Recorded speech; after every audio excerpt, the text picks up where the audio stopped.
বন্ধুরা, নতুন ইউটিউবারদের ভিডিওতে কেন ভিউজ আসে না? আজকের এই ভিডিওতে মোস্ট ইম্পর্টেন্ট ৩টে পয়েন্ট নিয়ে আলোচনা করব। আশা করি আজকের এই ভিডিওটা যদি আপনারা শুরু থেকে শেষ পর্যন্ত দেখেন, তাহলে নতুন চ্যানেলে শুরুতেই ভিউজ আসা স্টার্ট হয়ে যাবে। তো বন্ধুরা, আপনি যদি একজন কন্টেন্ট ক্রিয়েটর হয়ে থাকেন, তাহলে ভিডিওটা সম্পূর্ণ দেখুন, কেউ স্কিপ করে দেখবেন না। আর যদি আপনারা ভিডিওটা চালাকি করে স্কিপ করে দেখেন, তাহলে আশা করি আপনারা অনেক কিছু মিস করে ফেলবেন, ভিডিওতে কিন্তু ভিউজ নিয়ে আসতে পারবেন না। তাই অবশ্যই যদি ভিডিওতে ভিউজ নিয়ে আসতে চান, তাহলে ভিডিওটা না টেনে শুরু থেকে শেষ পর্যন্ত আপনাদেরকে দেখতে হবে। তো বন্ধুরা, নতুন চ্যানেলে কেন ভিউজ আসে না? আমরা তো ভালো কন্টেন্ট তৈরি করি, ভালো ট্যাগ দিই, ভালো টাইটেল দিই, ভালো ডেসক্রিপশন দিই, তারপরে আমাদের কেন ভিউজ আসে না? তো কেন ভিউজ আসে না সেটাই আমি আপনাদেরকে বলবো। প্রথম যে কারণ সেটা হলো ভিডিও শেয়ার। আমরা কি করি, ভিডিওতে ভিউজ নিয়ে আসার জন্য আমরা উন্মাদ পাগল হয়ে যাই, সাবস্ক্রাইবার বাড়ানোর জন্য আমরা পাগল হয়ে যাই। ভিডিওটা আপলোডের আগেই আমরা কি করি, ভিডিও মেসেঞ্জার, হোয়াটসঅ্যাপ, ইনস্টাগ্রাম, বিভিন্ন সাইটে আমরা শেয়ার করে দিই। তো দেখুন বন্ধুরা, একটা ভিডিও যখন আপনি শেয়ার করবেন অন্য কোনো প্ল্যাটফর্মে, যদি ওই ভিডিওতে কেউ ক্লিক করে যদি ভিডিওটা স্কিপ করে চলে যায়, তাহলে ওই ভিডিওর উপরে একটা ব্যাড ইফেক্ট পড়ে। যদি ভিডিওটা তারা শুরু থেকে শেষ পর্যন্ত দেখে, তাহলে কিন্তু সমস্যা নেই। যদি তারা ভিডিওতে ক্লিক করে চলে যায়, যদি ভিডিওটা তারা পুরো ওয়াচ না করে, তাহলে সেই ভিডিওতে ব্যাড ইফেক্ট পড়ে। আর যদি একটা ভিডিওতে ব্যাড ইফেক্ট পড়ে, তাহলে ইউটিউব কী করবে, ওই ভিডিওর যে ইমপ্রেশন সেটা একেবারেই কিন্তু থামিয়ে দেবে, আর ভিউজ নিয়ে আসতে পারবেন না। তো বন্ধুরা, ২ নম্বর যে পয়েন্ট বলবো সেটা হলো নির্দিষ্ট কোনো ক্যাটাগরি আমরা ধরে রাখতে পারি না। আমরা অনেক সময় ভিউজের জন্য, সাবস্ক্রাইবারের জন্য আমরা অনেক ডিপ্রেশনে পড়ে যাই যে কেন আমাদের ভিডিওতে ভিউজ আসছে না, কেন সাবস্ক্রাইবার আসছে না। তো দেখুন বন্ধুরা, যদি আমরা নির্দিষ্ট কোনো ক্যাটাগরি যদি ধরে না রাখতে পারি, তাহলে আগামী দিনে আমাদের চ্যানেল কখনোই গ্রো করবে না, আমাদের ভিডিওতে ভিউজ আসবে না, আমাদের চ্যানেলটা মনিটাইজ করে আমরা একটা টাকাও ইনকাম পাবো না। কারণ আজকে একটা টেক ভিডিও আপলোড করলাম, ধরুন আমার চ্যানেলটা টেক ভিডিও, তো টেক ভিডিও আপলোড করতে করতে ২০-৩০টা ভিডিও আপলোড করে ফেললাম, কোনো সাড়া পাচ্ছি না, ভিডিওতে ভিউজ পাচ্ছি না, চ্যানেলের সাবস্ক্রাইবার আসছে না।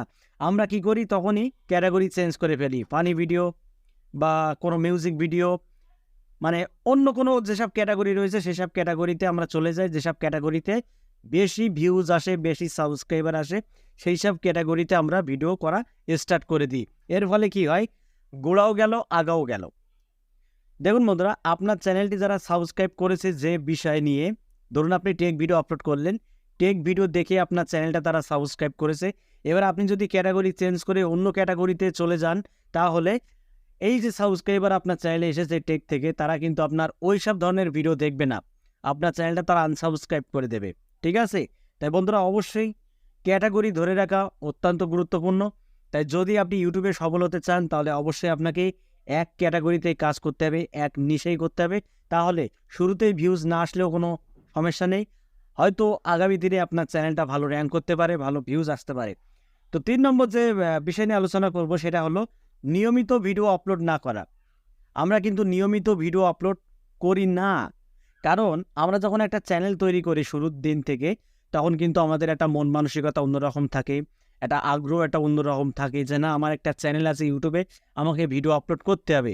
তো এই যে একটা মন মানসিকতা, যে একটা ইচ্ছা শক্তি, একটা আগ্রহ, এটা আস্তে আস্তে কমতে থাকে যখন আমাদের ভিডিওতে ভিউজ আসা বন্ধ হয়ে যায়। তখনই আমরা কি করি, ভিডিও আপলোড করা স্টপ করে দিই। ২ দিন ৩ দিন পর পর একটা করে ভিডিও নিয়ে আসি, ১ সপ্তাহে একটা করে ভিডিও নিয়ে আসি, ১ মাসে ২টো ভিডিও নিয়ে আসি, এরকম করে আমরা চ্যানেলে আপলোড করি ভিডিও। তো দেখুন বন্ধুরা, আপনি যদি চ্যানেলে অ্যাক্টিভ না থাকেন, যদি নিয়মিত ভিডিও আপলোড না করেন, তাহলে আপনার চ্যানেলটা আস্তে আস্তে ফ্রিজের দিকে চলে যাবে। আপনার চ্যানেলে কিন্তু কখনোই আর ভিউজ আসবে না, চ্যানেলে সাবস্ক্রাইবার আসবে না, আপনার চ্যানেলটি গ্রো করবে না। তো বন্ধুরা, নতুন চ্যানেলে যদি শুরুতেই ভিউজ নিয়ে আসতে চান, তাহলে অবশ্যই আপনাদেরকে একটা কথা মাথায় রাখতে হবে, নিয়মিত কন্টেন্ট আপলোড করতে হবে। কোয়ালিটি যাই হয়ে যাক না কেন, সমস্যা নেই, কিন্তু আপনাকে নিয়মিত চ্যানেলের সাথে অ্যাক্টিভ থাকতে হবে। তবে কিন্তু আস্তে আস্তে চ্যানেলের ইমপ্রেশন বাড়তে থাকবে এবং আপনার একটা সিগন্যাল ইউটিউবের কাছে যাবে, তখন কিন্তু এমনিতেই ইউটিউব আপনার চ্যানেলটা প্রমোট করবে। এইভাবেই কিন্তু আস্তে আস্তে আপনার চ্যানেলটা কিন্তু এগিয়ে যাবে। বন্ধুরা, অবশ্যই নিয়মিত ভিডিও আপলোড করতে হবে এবং নির্দিষ্ট ক্যাটাগরিতে কাজ করতে হবে, ক্যাটাগরি চেঞ্জ করলে হবে না। অনলি ইউটিউবেই পোস্ট করবেন, কোনো সাইটে আপনারা ভিডিও শেয়ার করবেন না। শেয়ার করলে কিন্তু সেই ভিডিওতে ব্যাড ইফেক্ট পড়ে। আর যদি আপনার ভিডিওতে ব্যাড ইফেক্ট পড়ে, তাহলে কিন্তু চ্যানেল ডাউন হয়ে যাবে, ওই ভিডিওর ইমপ্রেশনও ডাউন হয়ে যাবে। আশা করি ক্লিয়ারলি বুঝতে পেরেছেন। বন্ধুরা এই 3টে ভুল থেকে আপনারা বিরত থাকুন, আর এই 3টে পয়েন্ট আপনারা মেনে কাজ করুন, 100% আপনার ভিডিওতে কিন্তু ভিউজ আসা শুরু হয়ে যাবে। তো ভিডিওটা এই পর্যন্তই। যদি ভালো লাগে ভিডিওতে একটি লাইক করে দেবেন। তো বন্ধুরা আজকের মতো এখানে বিদায় নিচ্ছি। সবাই ভালো থাকুন। ধন্যবাদ।